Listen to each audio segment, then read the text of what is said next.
You're listening to ayahuascapodcast.com. If you look at a can of dog food and a can of baby formula, 9 times out of 10, the dog food is better fortified than the baby formula is. Additional vitamins and minerals added to the protein and carbohydrate content. And it's a bit of a paradigm change too, I think. We've studied individual nutrients for 80 plus years, and there's really not a huge effect with all of them singly.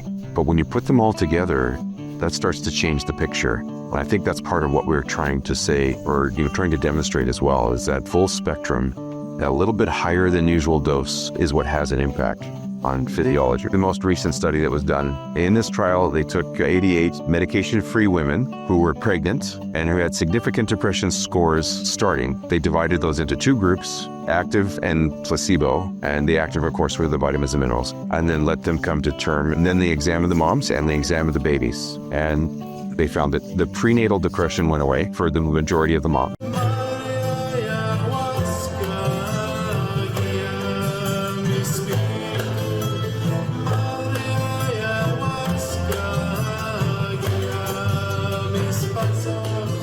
Hi guys, and welcome to Ayahuasca Podcast. As always, with you the host Sam Believ, and today I'm having a conversation with Taron Fletcher.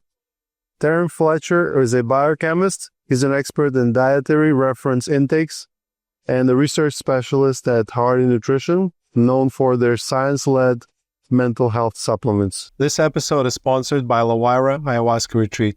At LaWayra, we combine affordability, accessibility, and authenticity. LaWayra, connect, heal, grow. Guys, I'm looking forward to hosting you. First of all, Taron, welcome to the show. Thank you very much. Thanks for having me here today. It's great to have you here.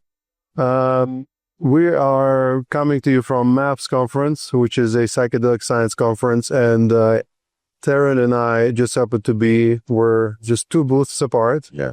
We have connected, and I've learned a little bit about what they do, and I'm seeing a lot of potential because, as you probably know, you cannot drink ayahuasca if you are on certain psychiatric medications like SSRIs and anti-anxiety medications, etc. And what their supplement company does is they create supplements together with a program that allows you to taper off those medications slowly and very safely. So this is what the topic is going to be about, supplementation for your brain and for your mental health. But before we get into that, Taron, tell us a little bit about yourself. How did you get into this line of work? What brought you where you are now? Well, I as I was going through university, I earned my degree in biochemistry, like you said. While I was going through my degree, David Hardy, who happens to be my uncle, was also at the same time starting this this business, this venture, if you will. He had a degree in biology, was a school teacher, a biology school teacher, but he also had an entrepreneurial spirit. He lived on a farm, or grew up on a farm, and enjoyed agriculture. So he started a side business developing feed for animals, animal feed. Mm-hmm. And after a few years of that, he came across another individual. They both volunteered together at different things, and this other individual's wife had committed suicide. She had bipolar disorder and had committed suicide. And they had 2 children that were very severely bipolar as well. He was very afraid they were going to commit suicide as well. And he just happened to mention this to David. And David said, well, I'm not familiar with this, but in the animal world, in pigs, we have they have an ear and tail biting syndrome. They get stressed, they become very aggressive, and they attack each other. But if we increase the minerals in their diet, that's one of the things we can do to help calm them down. Mm. And the light bulb went off in his head and said, could this possibly be a parallel in humans that we see in pigs? So together they made a human supplement. They gave that to his kids, and it started to calm his children down. They started to even out. So that was really intriguing. And so I'm in school at the same time, and I had a couple of little conversations with him, very surface level about this, but not very deep. But they started testing this with other people. They went to the local university. They had some of the researchers there help them to design a way that they could collect data to get actual, measurements on what they were seeing. And then they took that back and said, okay, here's what we're seeing in people. And they said, okay, this needs to be studied a little bit more. And that's about the time that I graduated. And David came to me and said, would you like to come and work with us? And so I said, sure, let's do that. And I've never looked back after that. So that's kind of my... You've been with this company your entire life. My entire... Yeah. I respect that. I've done so many different things, but there are some people that are just stable. This is very fascinating, the topic you touch about animal feed. It's like, we know exactly, there's dog food producers and they know exactly what nutrients dogs need, and they just do it. And, you have a dog eating same thing every day and they're all shiny, healthy, and amazing if it's a good feed. But with humans, we have there's constant battles between that, and it's like, we seem to not be able to come to a conclusion because there's just so much interest involved. Well, what do you think about that?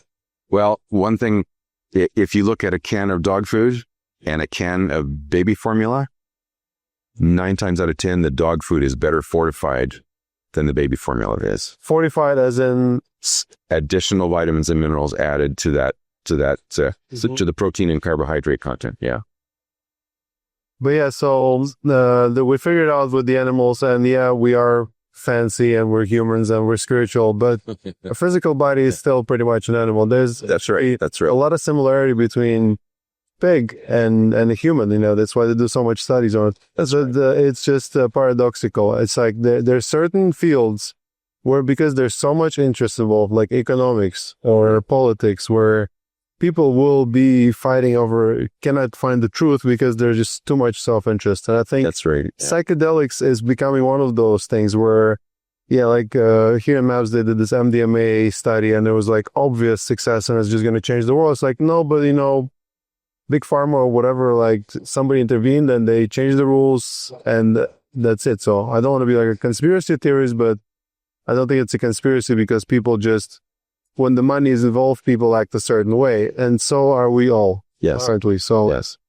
Anyway, so you, I believe your supplement company is one of the best research supplement company. And I think that's very, very respectable because there's right now, there's so much supplementation and it's so not controlled that people just go on it and they buy stuff and they're basically taking placebo most of the time. So there's, let's talk about that. Let's talk about topic of, real good supplements, what bioavailability and all that stuff. What makes your supplement special? Right. And I'll point out, there are a lot of good quality supplements out in the market, and many of them can do, and there's been studies using different formulas that show behavioral changes with supplementation. So we're not the only ones to show that, but, I guess if we're looking at what would you look for in a good supplement, what we've learned is that the more complete the product is, the better off it is. And if you look at a lot of supplements today, some of them, they don't have calcium, right? Or they may not have magnesium, or there's no iron, or there's there's just a few nutrients. The body needs all of those. And if you have a well-balanced diet, you're getting all of them. You're not getting less calcium. You're not getting... So the concept is very complete, that's a better choice, right? The next thing is balance. Something I've noticed with some products is the percent daily value that's listed on the label says 100%. There's nothing wrong with that. But if you look at our label, you'll see those ratios aren't just 100%. It's not a nice, clean label that way. David spent quite a few years working on the ratios between the nutrients with the product that he developed. So that's an important factor.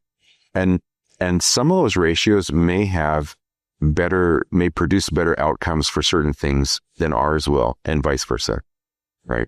So, but that's a factor to watch for is the ratios, and not just 100% daily value. The fourth thing, we do chelate our minerals, and many people are familiar with chelation therapy, but chelation is a chemical term, and it just means that that there's two binding points, right? So if you think of something like a horseshoe magnet, right, there's two binding points, and that little bar that snaps between them, that's the mineral. So a chelator is something that attaches at 2 points. It protects that mineral from being dissociated too quickly and maybe not absorbed, right, initially, right? And so that's the chelation process. It protects it, helps it be a little more water soluble and a little more bioavailable that way. And so that's the idea behind chelation. So those are 4 factors that make our product a little different physically.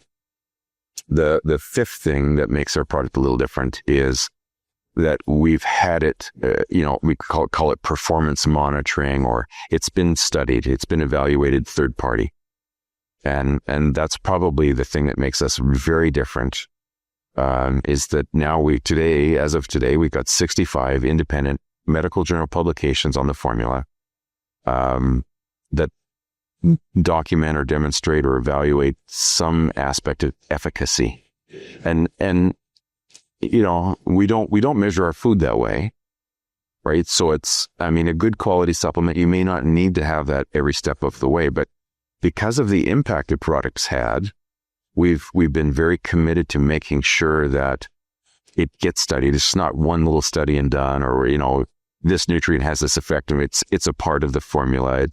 It's looking at that whole grouping. And it's a bit of a paradigm change too, I think, where, we've studied individual nutrients for 80 plus years, and there's really not a huge effect with all of them singly. But when you put them all together, that starts to change the picture. And I think that's part of what we're trying to say, or, trying to demonstrate as well, is that it's that full spectrum, that little bit higher than usual dose is what has an impact on physiology, right, on function. So most people that are listening to that, they might not be as interested in just supplementation or chelation and science. So let's talk about what they would care for. And it's a lot of people really want to work with ayahuasca, and they want to have this experience. And I've even talked to some people in your booth that want to come to LaWayra now, which is great. Yeah. But a lot of them, like one guy that I sent your way today, he's like, I would love to do it. I'm on SSRIs and I can't quit. So what is the role of supplements in helping someone to get off antidepressants? And talk to us a little bit about that because you don't just give people the bottle of supplements, you provide them with guidance, and that's why I wanted to have you on the show. It all seems very responsible, very gradual, very slow, and there's a lot of desperate people people that take antidepressants, but then they're not even working anymore. So anyways, what's the protocol? What can you talk to us about in that direction? So with our product, and I guess we'll think of it in 2 ways. If a person is unmedicated, we see a really good stabilizing experience, right? Mood issues improve. The product basically has four effects. There's a cognitive benefit, and that's usually clearer thinking, less brain fog. The individuals report an improved sense of well-being. And in the clinical trials, that's captured by the Global Assessment of Function Scale, or the CGI, the Clinical Global Impression Scale, either self-reported or clinician rated. They just function better, right? And it's obvious. The third thing and the most significant thing is improvement of mood. So we see that anger, aggression, mood swings, that tends to normalize. It settles down, balances out. And then the fourth thing is reduced anxiety and stress. The nutrients tend to make us more resilient to the stresses that we experience. So in an unmedicated person, we're seeing those 4 effects in their overall experience and function. With a medicated individual, they're seeing those same 4 effects as well, but we have a compounding factor here, or a limiting factor, if you want to call it that, where we have the medication that's trying to do that same thing, but it's a foreign chemical. Whereas the vitamins and the minerals are natural chemicals, they're natural elements. And so you get a duplicative effect, right? And so we tend to see that duplicative effect as an increase in medication side effects. So we get the stability that starts to develop, but we also see the development of these side effects, which are almost without fail, drug side effects. So some of the researchers who have studied the products speculate maybe that people are under-responding to psychiatric medications because their physiology is not optimized. It takes more drug to get the antidepressant effect per se, or something like that. So as their system is optimized, they're become far more responsive to the drug, and the drug needs to be lowered to minimize those side effects. And that's kind of how it fits together. So we've had a lot of experience watching people in this experience, watching how they taper, watching how they do things, and we've seen some patterns develop, and that's kind of what we try to teach people. So as you increase the quantity of the supplement, you decrease the quantity of the medicine, in that case an SSRI, and this helps you to slowly taper and get off them. So for an average person that, let's say, been on antidepressants for 2 years, on SSRI specifically, and they're like, I'm sick and tired of this, I don't want the side effects, right. My mood is not amazing, my sexual drive is low, and you know what, my cousin did an ayahuasca and he's not depressed anymore, so I want to do that. They want to do that too. So they want to be, okay, I'm gonna quit antidepressants, and they know about your supplements. What is the process for them? So they'd create an account with us.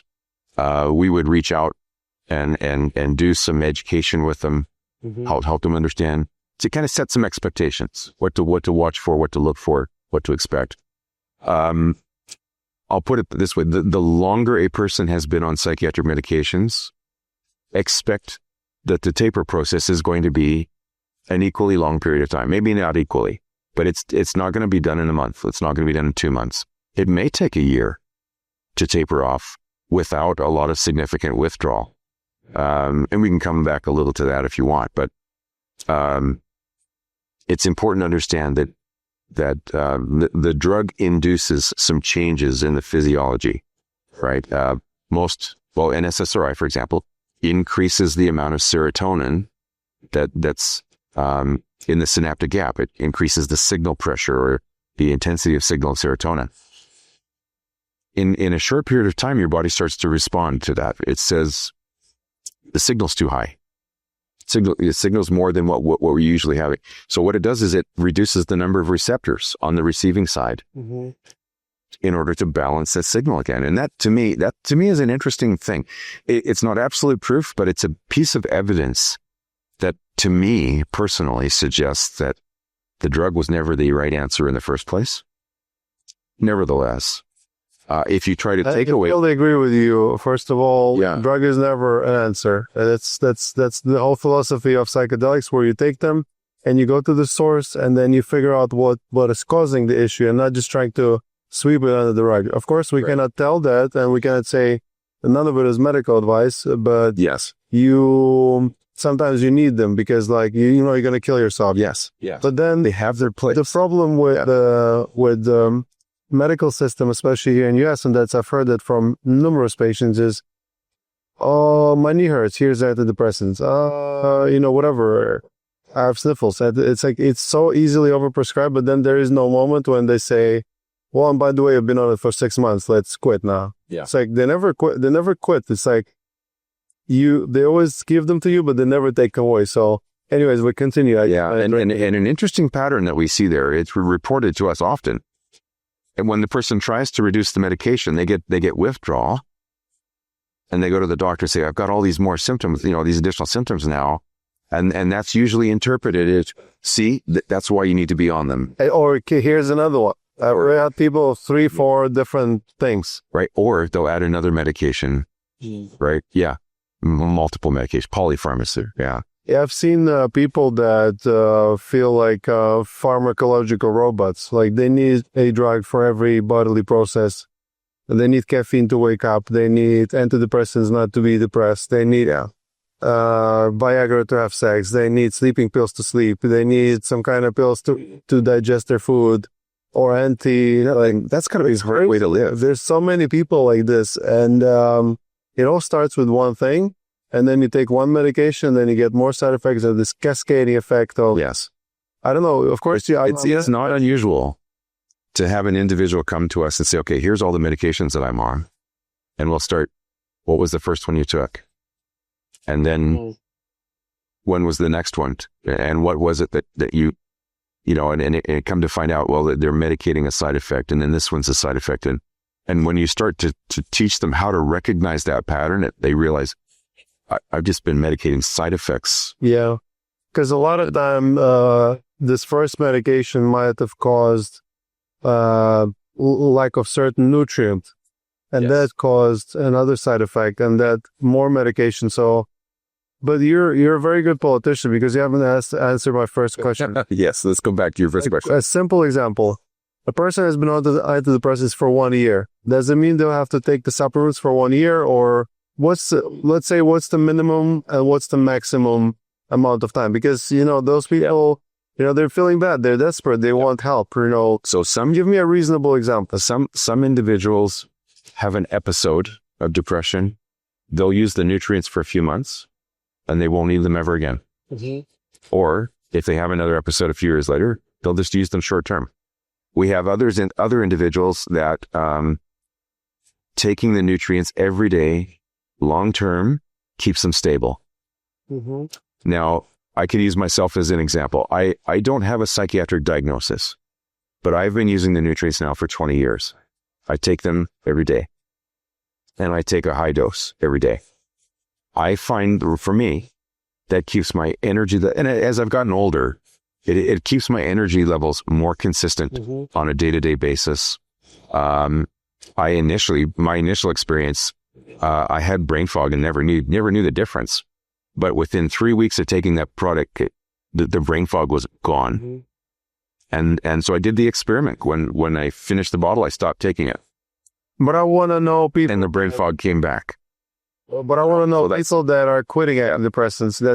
Let's make it the focus. The pattern we see there. So we'll have someone start the nutrients, work up to the full dose, and then typically in 3 to 4 weeks, 3 weeks on average is when they notice the clearer thinking, less brain fog.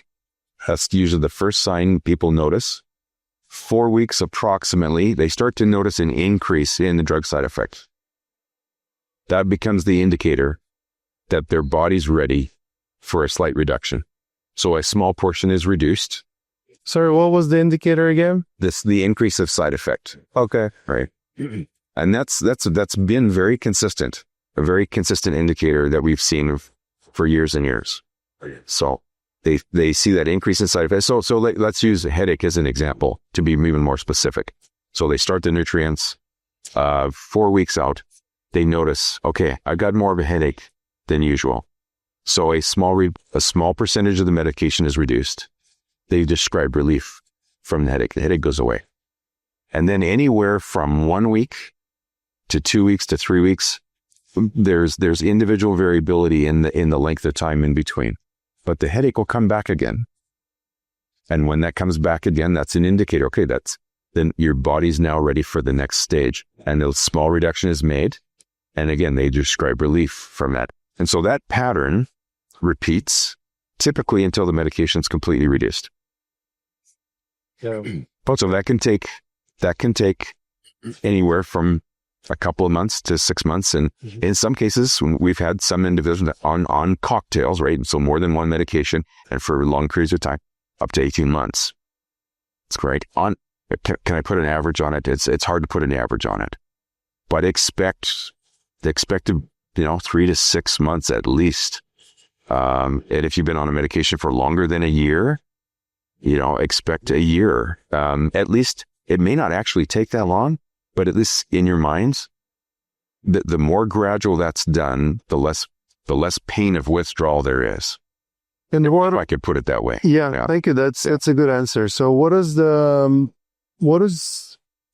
nutrients specifically that would be prescribed in case of antidepressants and depression? Well, you mean like what's in the formula? Because you have different formulas for different situations. I know, for example, omega-3 is really good for your brain, right? So it probably would be a part of it. Maybe magnesium. So what are the different? So our main product is that broad spectrum vitamin mineral, and then we have adjunct products that we can add to that if the need arises. So if we start at the beginning again of that process, we'll ask some questions. We'll ask people about how their gut function is. We'll ask, do you have comorbid anxiety? Do you have anxiety along with your diagnosis? Those kinds of things. We'll kind of get a medical history, if you will, about what the person's experience is like. So if they've got a lot of racing thoughts or things like that, we say, okay, so maybe we can start with some greens or probiotics. Just some things to kind of balance the gut a little better. And then we'll start the nutrients. And if they've got racing thoughts, we might add some choline. So choline is one of the products that we find. Stuff that's in the eggs, right? Yes. And choline seems to either help residual mania or racing thoughts, right? And again, these are things that feedback that we've gotten from individuals and their experience, and we've tried to kind of put together a grouping of products that generally helps, right? So we still have a lot to learn. But some of these products are helpful. We have a product we call balanced free-form amino acids. That product we use as a titration aid. So some people experience a little withdrawal no matter how small the reduction step is. And the amino acids can sometimes soften that experience, right? That kind of thing, right? Inositol, we use inositol for residual anxiety.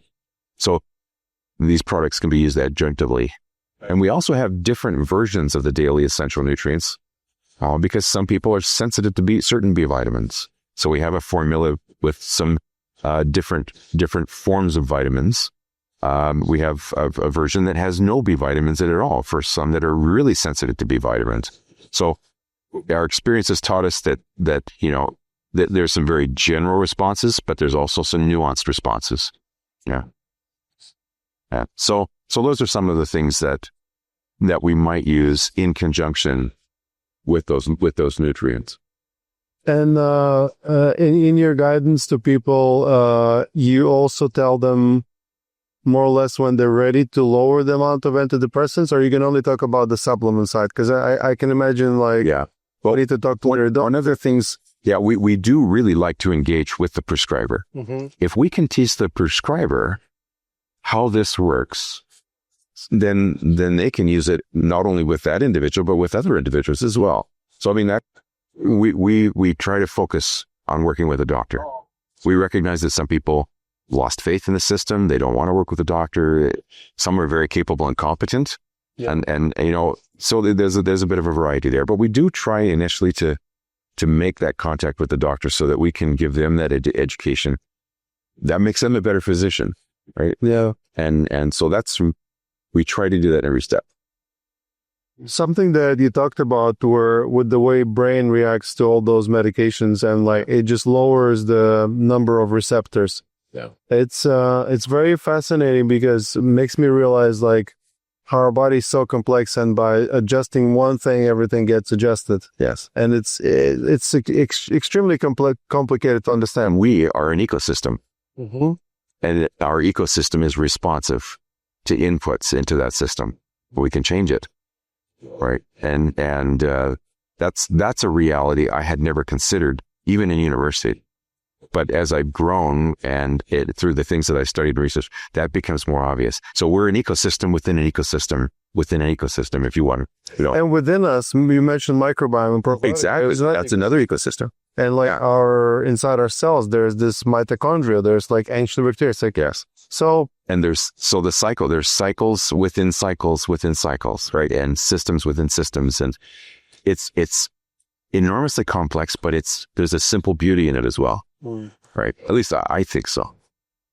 So if you feed yourself an SSRI antidepressant, your brain starts to have less available receptors. And then that's why it takes so long for you to get off them, because now you need to create more receptors. It's like the good example I've heard of is guys that take testosterone and then their balls shrink because they don't produce any more testosterone. That's right. So when they stop, they have even less testosterone. Right. And so the body says there's plenty there. I don't need to make any more. Absolutely. It's a very complex system. But I've heard from people, talking about brain, I've heard from people that take antidepressants in their process of quitting antidepressants, they experience something they describe as brain zaps. Yes. Do you understand the mechanism of it? What are those brain zaps? I don't know the mechanism for that. I've read a lot about it. And it's the way that the individual is interpreting the withdrawal. Mm-hmm. And so they perceive it as an electrical shock in the brain. Mm. But it's not an actual electrical shock. It's not an actual electrical shock, but it's the way you're interpreting it, right? So for instance, I had, years ago, I had a herniated disc, right? And the material in the disc came out and pushed on the nerve root. Mm-hmm. And my body perceived that. I mean, like, there's no physical damage other than a little tear in the disc. Mm-hmm. But my body perceived that as intense burning pain all the way down to my heel. Mm. There was no physical damage anywhere in the body, but just that little pressure on the nerve created that sensation. Yeah. Right. And that's, kind of think of it the same way, right? That physiologic change, you remove the drug, mm-hmm. and your body perceives that now that lack of signal as a pain, right? Or as a discomfort, right?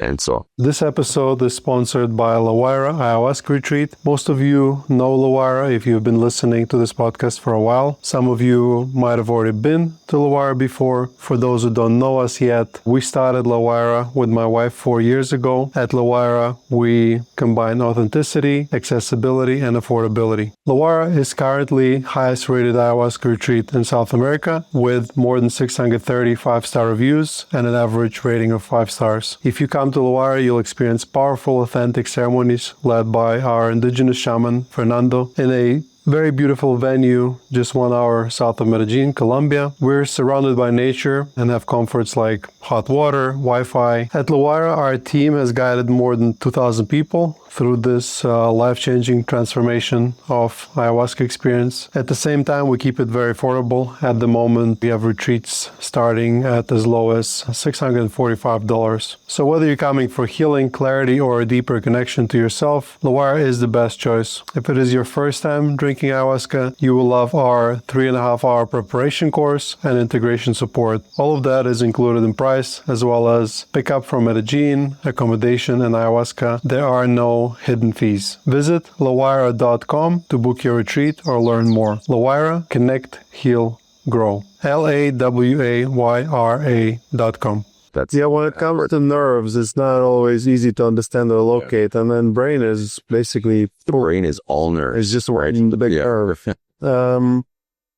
This might be outside of your scope of understanding, but we have seen people getting help overcoming addiction to SSRIs with some microdosing. Yes. Have you heard anything, observed anything? Are you planning to maybe in the future, if it's legal, maybe adding a little bit to your supplements?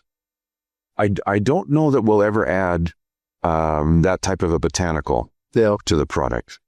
Our focus has really been on the vitamins and minerals, right? Now, that doesn't mean that they can't be used in combination, mm-hmm. separately, or taken separately, because I think we can make the case that they can be used. And our anecdotal experience thus far with individuals using psychedelics it's very complementary, right? Mm-hmm.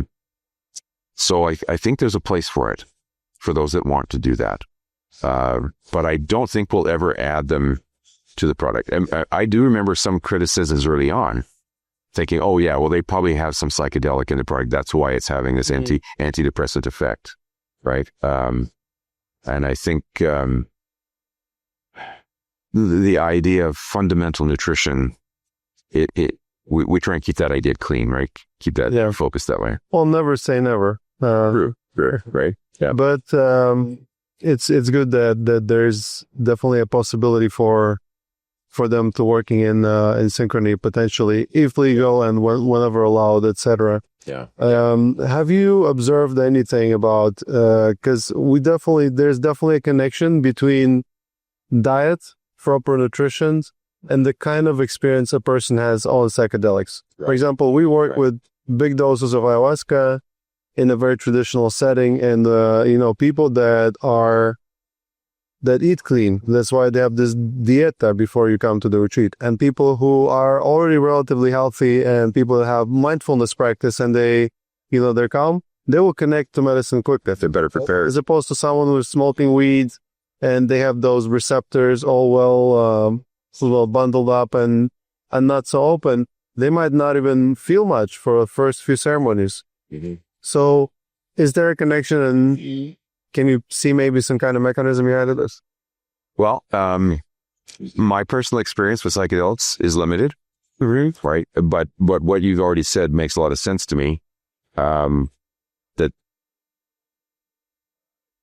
I think maybe it goes back to what the researcher said about under-responding to the psychiatric medications, right? The better optimized your system is, the better you'll respond to other inputs. And that might mean you won't need as high a dose to get the same kind of an effect. You're much more responsive to that. It'll have a better effect at a lower dose. So, that's what we see with the psychiatric medications. That may be true for psychedelics as well. So there's definitely that possibility.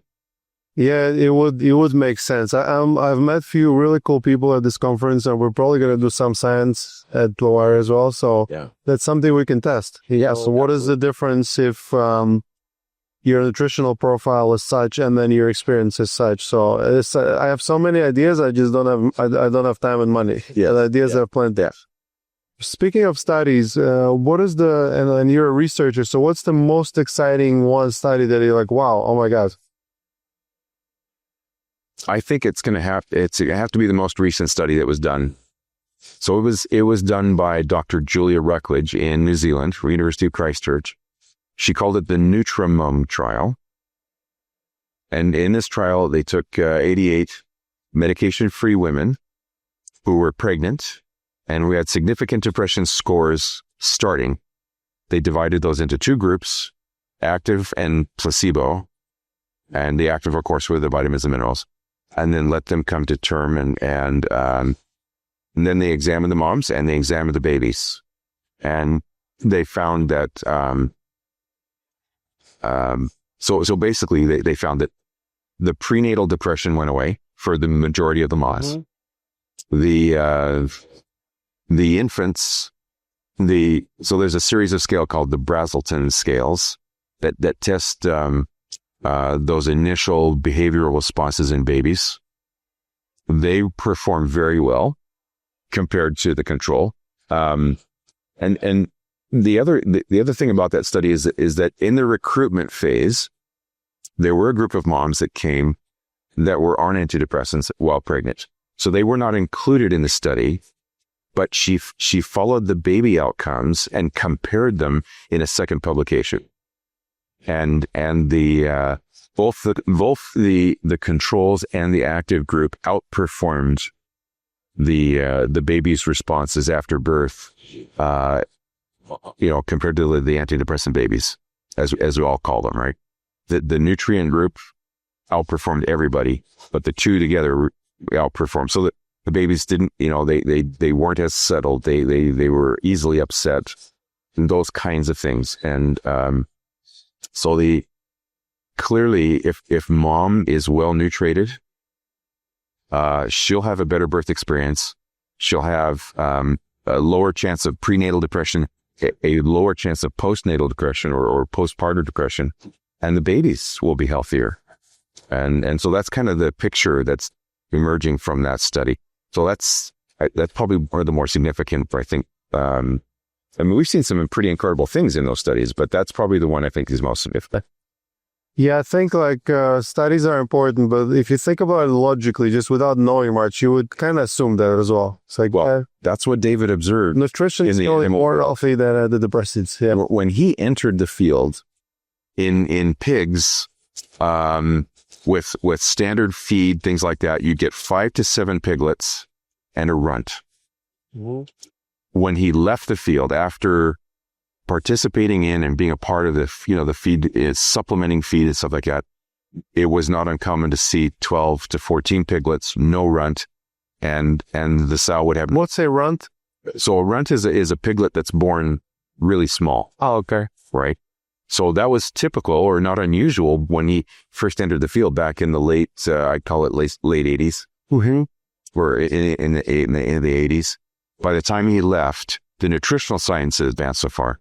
They were getting twice the births with no runt and keeping the animals healthy. Right. Yeah. I have young kids, so we watch a lot of kid movies, and there's a movie about this piglet. I don't remember the name, but basically in the movie, the father takes the runt and wants to kill it. Yes. And then Charlotte's Web. Yeah. And then the girl takes it, and there's this whole movie. I didn't watch all of it, but my kids like it. So now I know the name for it. That's where that comes from. Yeah. See the unexpected things you learn at the ayahuasca podcast. Yeah. So, I'm big into nutrition. It's another reason I'm interviewing you. Before becoming an ayahuasca enthusiast, I was somewhat of a biohacker. I really learned a lot about nutrition and different diets and this and that. And so that's why my wife, when she's pregnant, I try and give her omega-3 and iodine, because they've said the lack of iodine in a pregnant woman can result in 10 IQ points lower baby. Mm-hmm. It's like it's a very big difference for the entire life of a child. So yeah. But I have a problem though. Like my wife, she forgets to take her supplement. Mm-hmm. Do you have any system for it? Because obviously, that's your main thing. The only system that I found effective is the one I use myself. I can't impose that on somebody else. But you can recommend. I can recommend it. Mm-hmm. And my wife is no different. Your wife's right. Right. It's there. It's available. She takes it sometimes. Doesn't always remember to take it. Mm-hmm. It comes down, if for me, the difference I think for me is that I recognized that I got a benefit from it, mm-hmm. and that's what drives my commitment to take it every day. There was a time after a couple of years, I'll put capsules in your hand and I think, oh my goodness, pills, right? But it's like, no. I understand the science behind this. I understand what it does for me. Mm-hmm. This is a part of what I eat every day. It complements it. It adds to my food quality. That's why I take it. And then I've never had a problem again with that. So, but if someone hasn't recognized the benefit yet, you can encourage them. But if they haven't recognized the benefit, it's sometimes harder for them to be committed to that daily practice of putting a few capsules in your mouth, right? But so is it a similar protocol for different psychoactive medication that people are tapering off? For example, how different would it be for SSRI, anti-anxiolytics, benzodiazepines, etc.? Yes. There's not a scientific term for what I'm going to talk about. But some medications are easier to taper from than others, and there's no medical term for it yet, right? Great, huh? Right. Taperability. Let's call it taperability. I like that actually. Yeah, that's a good term, right? So internally, we call the easier ones as standard medications, and the harder ones we call as red flag medications. Mm. So just terminology to differentiate. But there's a grouping that are very clearly more difficult, more challenging. They create disease ones. Yeah. Yeah, there's some antidepressants like Effexor, Cymbalta, and those in fact are the SNRIs. Mm-hmm. So most of the SNRIs fall into that category. They have that character that people have to taper them even more gradually, right? All of the benzodiazepines have that character. Ativan's interesting. It has a much longer half-life than most of the other benzodiazepines. And so we've seen individuals able to switch from the shorter acting benzodiazepines to the Ativan, which is a longer acting one. And that, it takes longer for the body to metabolize it. And so it doesn't go away as quickly. Some of the shorter ones, people can be in withdrawal before they take their next scheduled dose. So those are harder to discontinue from. So sometimes swapping to an equivalent dose makes that process easier. It still takes time because the benzodiazepines, again, they cause a lot of dependence. Many of the sleep aids fall into that same category. They're hard to taper from. And then some of the antipsychotics are also in that same group. Seroquel is one. Seroquel is low dose. It can be used for sleep. Higher dose, it's used as an antipsychotic. But it's one of those ones that has that character that's more challenging. It takes longer to come off of there. So if you're looking at kind of a way to differentiate, there's a few factors that help us understand whether it may be on the shorter side or maybe on the longer side. And so the first one is, what's the character of the drug you're taking? The second is, how long have you been taking it? The third is, have you tried to discontinue before? Bless you. Thanks. If you've tried to discontinue before, what's your experience been like? If you've been able to do it reasonably easy, then that's more than likely going to be your experience again. If it's been hard, if it was very difficult, that's more than likely going to be your experience again. So those three factors together kind of add up to saying, okay, yeah, let's plan, think about long-term here before we start even. If it's been a little easier, it may be a little shorter, right? In the setting of expectation for the time frame. So if SSRI is selective serotonin reuptake inhibitor, then SNRI is? The selective serotonin norepinephrine reuptake inhibitor. So they affect serotonin and the dopamine outcome. Mm-hmm. So they're modulating two systems, not just one. And I think that's what makes those a little more challenging. So regarding the supplementation, like you're still working with regular dose of like you said, not 100%, but like 97 or 95, whatever, or is any aspect of your work in mega dosing supplements? Because I've heard something about that as well. Right. Yeah. Well, let me say a couple of things about that. First of all, we do have a dose range. Less severe symptoms may not need the studied dose of 12 a day, right? More severe symptoms might need more. We've seen, in some cases, better stability is managed with a higher dose. But generally, we're not mega dosing. So when it comes to a dosing concept, we have the dietary reference intakes, which kind of gives us some reference values. So we have the RDA, which is your daily target, right? There's some other values around that. And then on the higher end of consumption, we have a value called the tolerable upper intake level. So it's not a limit, it's a level. And that level is defined as the highest that can be consumed chronically or daily for a lifetime, right? And for vitamins, the average percent difference there, if we average them all together, that gap is about 2,300%. So it's 23 times the RDA on average for vitamins. And for minerals, it's about 870%. So you can approximately, for most minerals, on average, you can consume 8.7 times the RDA before you get to that upper level. So then the interesting thing comes in the definitions of these terms. So the RDA, aside from being designated as the daily target, it's expected to be adequate for 97 to 98% of apparently healthy people. That means 2 to 3% of the populations need. That level won't meet 2 to 3% of the populations. It also says that it's not expected to replete individuals or top people up if they've been previously undernourished. You need to consume higher than that to at least get you back up to quote unquote normal. Right? And then the third one is it's not expected to be adequate for individuals with disease states marked by higher requirements. But the higher requirement is not discussed anywhere in the dietary reference intakes. So that already gives us a significant group of people for which the RDA is not enough. So just on paper, clearly there's a group of people that are going to need more than just that RDA value.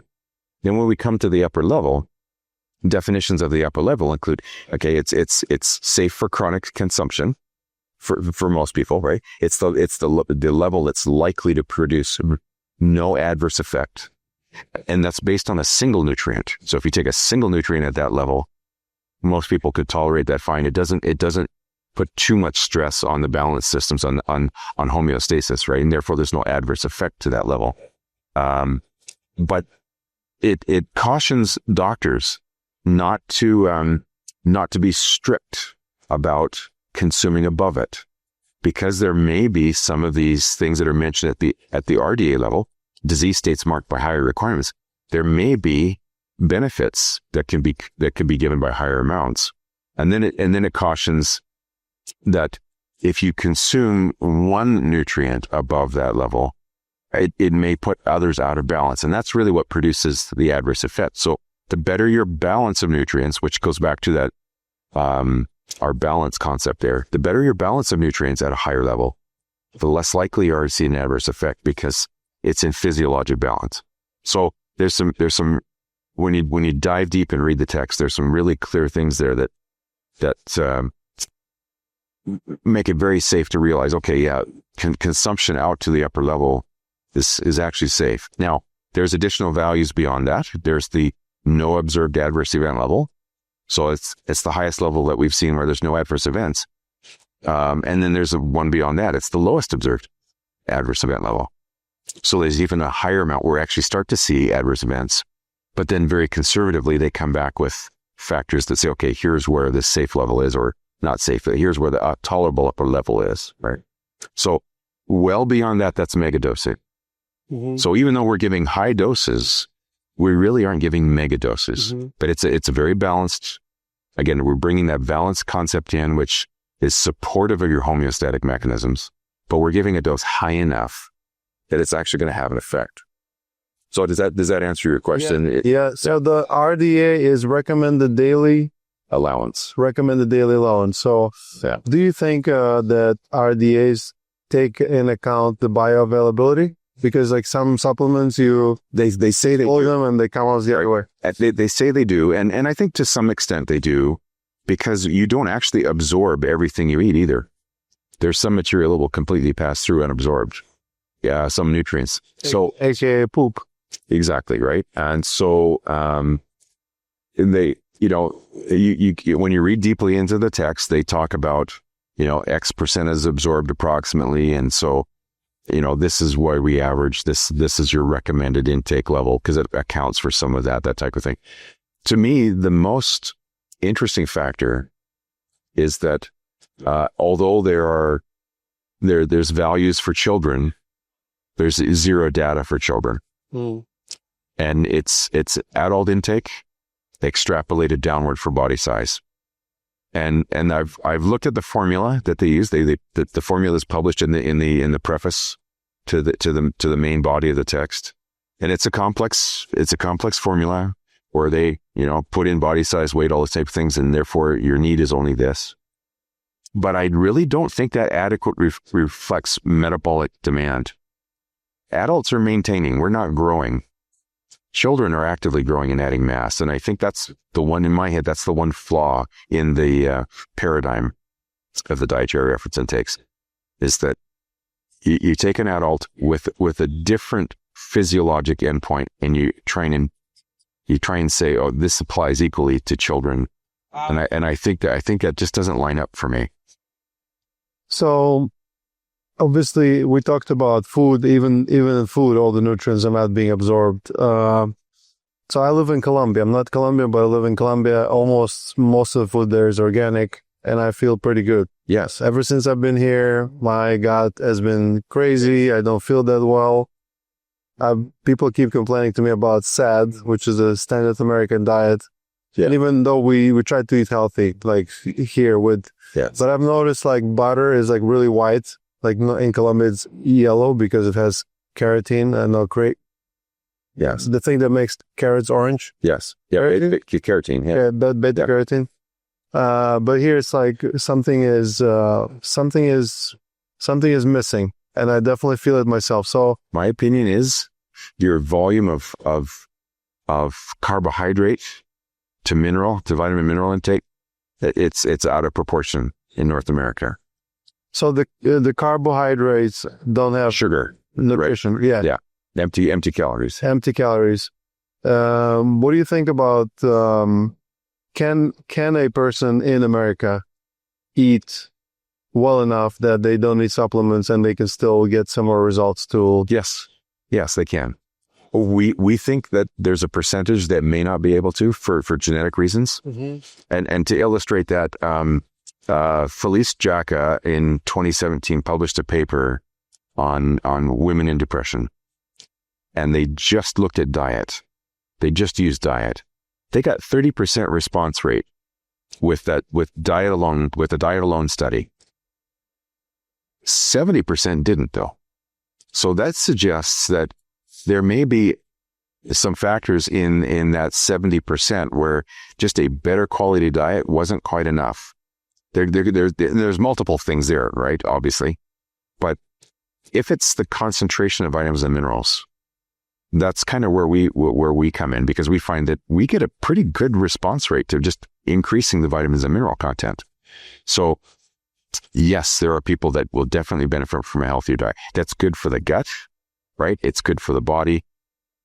If you only get a partial response, then maybe consider supplementing with a good quality, very broad spectrum vitamin mineral. Those cofactors, well, and let's talk about that for a second too. That all of the enzymes in our body that they're little machines, they do work. Half of them, at least to the best of our understanding today, half of those need a vitamin or mineral cofactor in order to work. Mm-hmm. And so we think the reason that, even though someone's eating a healthy diet, they still have bipolar symptoms or they still have mood dysregulation, is because another researcher, Dr. Bruce Ames, published a whole series of papers on this. Little polymorphisms, little changes in the DNA code means that if a protein has a substitution for a different amino acid and the cofactor doesn't stick as well, so it doesn't perform as well. But he showed that if you increase that concentration of cofactor, it seems to overcome that deficit and the enzyme functions more normally. Mm. So that might be one explanation for why our product works, is that, people need a higher amount of some of these nutrients in order to make it makes us work even though we're a little broken. Makes us work a little better even though we're, that little broken, right? So yeah, enzymes is another can of worms. It's very complicated, but so let's not go there. But I've heard that most doctors in U.S. they don't really have much education about nutrition. So it's when we speak with doctors, they say that too. Yeah, I only get I don't take one nutrition course in all the years of medical schooling or things like that. So it's not an unusual thing that the nutrition side isn't on the radar, hasn't been taught, right? Many of the integrative and holistic practitioners have begun to embrace that. And that becomes a regular part of treatment, is to teach the person how and why to eat better. And we are making some progress there. So, yeah. What is the most missing nutrients in let's say people that you meet or American society? Like what are the ones that are criminally low? Well, that's a great question. I wish I had my slides with me. We have a couple of presentations that we've done kind of on that topic, but I'll make two comments on that. We found when we the U.S. Department of Agriculture did a website where they did they call it the Community Nutrition Mapping Project. And in there, they go state by state, and they compare average nutrient intakes to the dietary reference intakes, right? And then they do a national comparison to a national average. And we found there's about 5 or 6 nutrients, and I can't remember them right off the top of my head, but vitamin E was one, if I'm not mistaken. Vitamin D was one. One of the B's was low. Magnesium? Was it magnesium? Might have been one. It was low, but they were significantly lower, like less than half of the RDA value low. So those are probably, that big grouping. But more recently, a couple of researchers did an examination of NHANES data. So NHANES it's a national nutritional survey that's done every few years. And what they found was when they put that together that, what is it? Is it 67%? So almost 70% of children and adolescents are getting less than, or what is it? And basically they're eating highly processed foods in packages, right? Their mineral content, they're eating empty calories. So 60% of kids are getting more than half their calories from that food source. And it was almost 60% of adults are in the same. Yeah. So in her words, we're setting ourselves up for a mental health catastrophe. Every kind of health catastrophe. Every kind of health catastrophe, yeah. Right? And it's just that empty calorie, right? We feed what tastes good, not what we really need, right? And so those are my, it's some of those nutrients are the key. But again, you fortify everything, and you've got a better than fighting chance if you fortify everything, because that compensates for any little holes, any little gaps in the diet. Again, that's my opinion, right? So let's say somebody who listened, they're sold. They want to take supplements to get off antidepressants. They want to take your supplement to have better mood, better well-being. What's the process? How much are we talking? So the retail price for our product is $130, and that's a month's supply. It's 4 weeks of consuming the product at that clinically studied level. Which is and that support that includes complementary support. So we'll have a bit of an education session, an expectation session, right, where we talk about some of these things that people need to be aware of. We'll help the individual identify any factors that might limit their experience with the nutrients, and that includes maybe the presence of medications, maybe the presence of some gut health issues, those types of things. And we do our best to set the person up so that they have the best chance of knowing. And then the other thing we can do is we call them side effect audits, right? So we help the person if they are taking medications, we help them identify where they're running into those increase in medication side effects, and that helps to let them know, okay, yeah, I'm ready for a small percentage to be reduced, that kind of thing. So that's kind of our process. So in a perfect world, we're they go see their doctor, they come to us, we do the side effect audits, they go back to the doctor. Yeah, here's what I'm experiencing. The doctor recognizes that because they've done our training too, and they help the person taper and that kind of thing. So that's a perfect and ideal situation, right? Perfect. So if you guys are interested in the supplements, and I think that's a reasonable price given the results we're getting and also the support, because it's not just like you're not going to charge extra $500 for support, whatever. The website is hardynutritionals.com. Right. And they were kind enough to give our listeners a discount of 15%. And the discount code is LaWayra, all caps, LAWAYRA. So yeah, if you're interested, check it out. I haven't tried it myself yet. I probably will, but it seemed interesting enough, and hope that conversation helps you understand it. Taron, thank you so much for coming on. It's a very unique angle of looking at mental health, the supplementation. I think it's not talked about enough. That's right. So I hope you guys enjoyed the episode, and I will see you in the next one. I hope you enjoyed this episode. If you'd like to support us and psychedelic renaissance at large, please follow us and leave us a like wherever it is you're listening. Share this episode with someone who will benefit from this information. Nothing in this podcast is intended as medical advice, and it is for educational and entertainment purposes only. This episode is sponsored by LaWayra Ayahuasca Retreat. At LaWayra, we combine affordability, accessibility, and authenticity. LaWayra, connect, heal, grow. Guys, I'm looking forward to hosting you.